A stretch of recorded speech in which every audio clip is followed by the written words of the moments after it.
You know, it was a pretty normal day for us out duck hunting. You know, I've been hunting for 20 years plus, and very comfortable with firearms, very comfortable with a shotgun in my hand. And we were picking up decoys, and a group of teal flew in over us, and just instinct, I loaded a shell in my gun, hoping I might get a shot. And they didn't come close enough, I didn't get a shot, and I forgot to take the shell back out of my gun.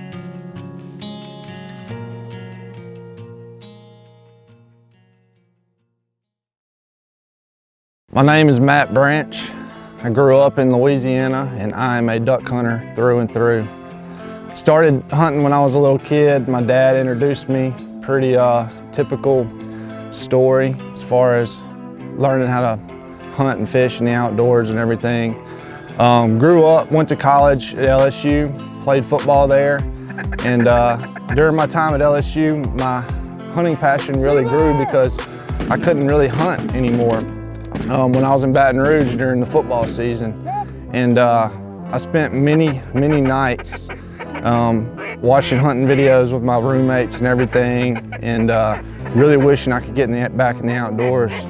And eventually, when my time at LSU ended, my wish came true, and I got to enjoy hunting a little bit more.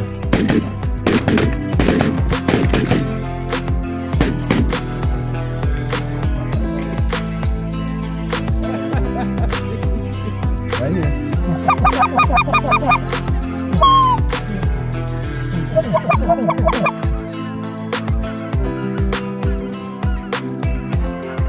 Little man!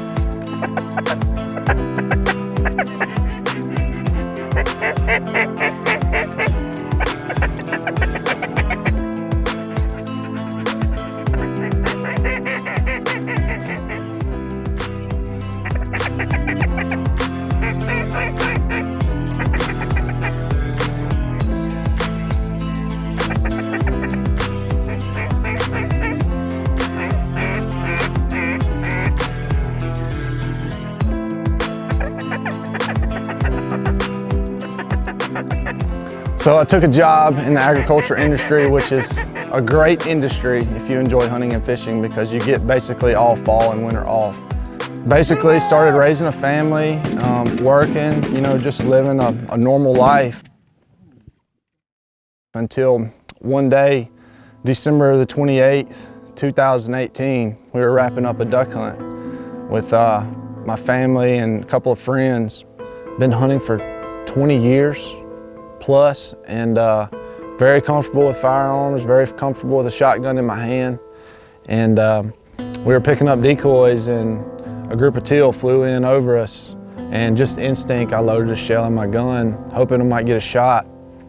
And they didn't come close enough, I didn't get a shot, and I forgot to take the shell back out of my gun. And about a minute later, I laid it in the back of the Ranger, didn't think anything about it. And a couple seconds after that, a dog jumped in the bed, stepped on my gun, the gun went off, went through the bed of the Ranger, and hit me point blank in the top of my left thigh. Hit my femoral artery, and I immediately began to feel the effects of a sudden drop in blood pressure. My friends reacted quickly to save my life. They got me to the nearest highway, called 911, and the ambulance showed up to bring me to the hospital. Upon loading me in the ambulance, I went into cardiac arrest from the amount of blood loss that I had, and wound up getting transported to the hospital that was about 30 minutes away. They did what they could to revive me, airlifted me to the major hospital in Jackson, Mississippi, and I spent the next 12 days in a coma undergoing multiple surgeries. And in those surgeries, in order to save my life, they had to amputate my left leg at the hip, which is called a hip disarticulation. The nickname for it, because that's quite the mouthful, is actually hippie. So I'm a hippie for life now, whether I like it or not, which I think is pretty far out, honestly. But anyway, this amputation is very difficult, and many doctors told me that I would probably never walk again. They told me that my passion and love for the outdoors was probably gonna have to come to an end.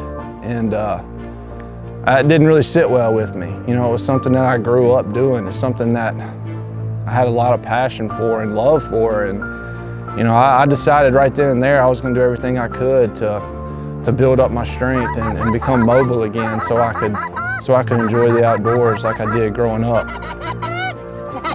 Those bottom two roughers? Shoot those two! Nice! All freckleberry.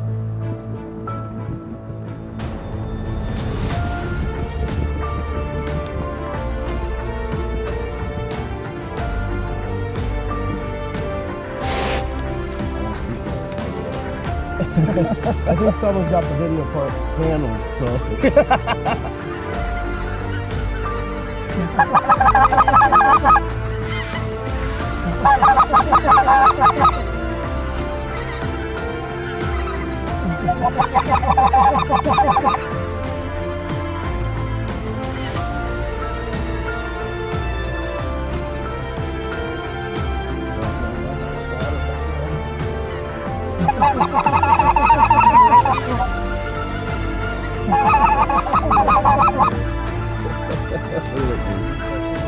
Oh yeah, thank you.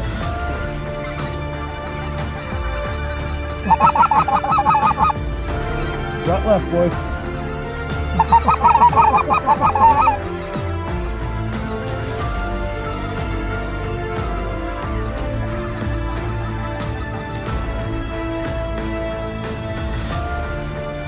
Get there!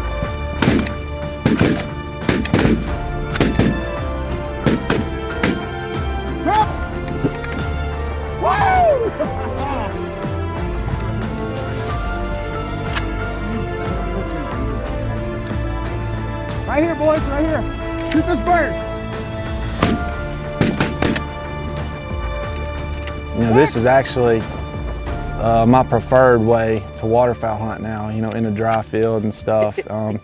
It's hard to beat, you know. I'm from Louisiana and it's mostly flooded rice fields, pit blinds, and it's nasty, it's muddy, it's raining usually, and up here, laying on my back in a dry field. It's a little colder up here than I'm used to, but I can put on more layers, I guess. I can handle that. But yeah, no, I'm just super thankful for Jim here at Central Kansas Outfitters, and you know, invited me up, and you know, it does help. It means a lot because I've been through a lot, and there was a long time where I didn't think I would ever get to enjoy the sport again, and just, you know, the overwhelming support that I've gotten from so many like Jim, it's just, I can't thank everybody for what everybody means to me and what they've done for me to help me overcome this insurmountable struggle that I have to deal with every day still. The bottom two.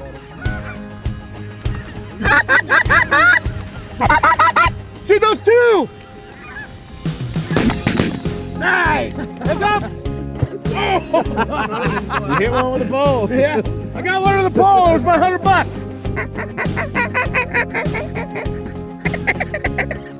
Shoot him up top! Good shooting, guys. Right. Shoot that one there!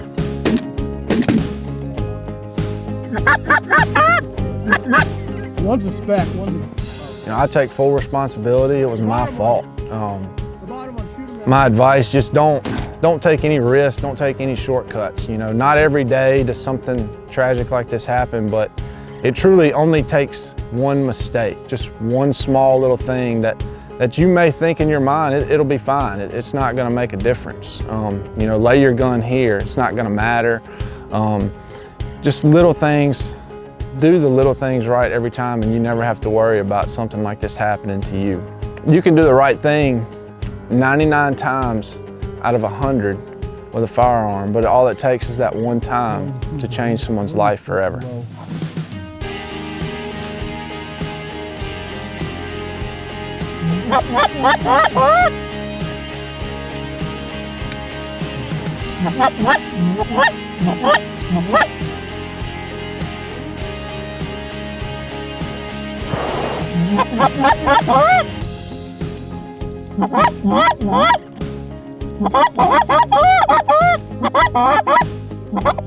Get ready, guys.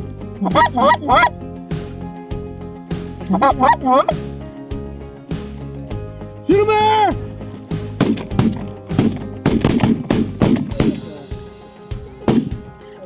Trip!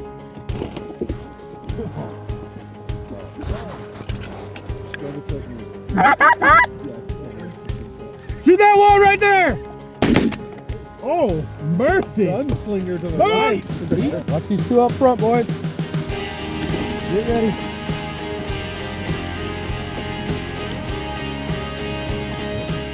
Yeah, I was probably better prepared to deal with this struggle than most people because of my athletic background. You know, I was forced to do hard things in college. Like, I didn't choose to run sprints for hours and lift weights and do up downs. I didn't choose all that. Somebody made me do it. So when I was struck with this struggle, I was kind of mentally prepared in a way that most people wouldn't be, just because of my athletic background. And you know, I'm still gonna try to pull my weight. Like, I can't just stand around and watch while people are setting up decoys or doing anything. Like, I'm gonna be right there. I'm gonna do what I can. You know, I can't do what I used to do, but I'm still gonna try to do what I can manage to the best of my ability every day.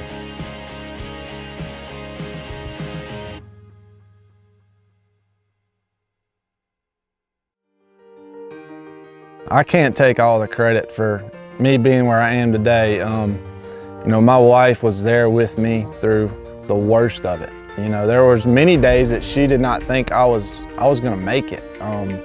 You know, she was making plans in her mind on how she was gonna raise our 1-year-old son at the time alone. And you know, I just can't imagine what she went through in the 12 days I was in a coma in the hospital. But she's been strong. She's been my rock. She's been there by my side through all this, and you know, pulls more than her fair share of weight around the house. And I'm super thankful for her and, you know, everything she's done for me. And you know, I just can't imagine my life without her and my kids. We now have a 3-month-old daughter, Charlotte, and she's like the miracle baby. You know, so she shouldn't be here because I shouldn't be here. And you know, it just means a lot more to me now. You know, coming so close to losing everything and actually breathing those last breaths, what I thought were my last breaths. I now know, like, what your mind is on, you know, when that moment comes for you. And it's not what most of us worry about and think about every day. You know, it's not about your job. It's not about the inches of horn you have on the wall or the number of ducks you shot last week. It's about the little moments you enjoy with friends and family. It's about giving back, helping others, and you know, just knowing that and understanding that and living through what it's like to actually breathe your last breaths has given me a new purpose in life to, you know, live the life that I wished I had lived when I was laying there that day, thinking about my wife. And you know, it means a lot to me, and I have to continue to remind myself. And it's not easy to get, you know, everybody gets caught up in the world and what's going on around us. But at the end of the day, you can take my advice for it. I promise you, you will not be thinking about all these little minute things when your time comes. So enjoy the little things, enjoy your family, enjoy your friends. And that's my advice for everybody, just my general advice from what I've been through and what I've experienced.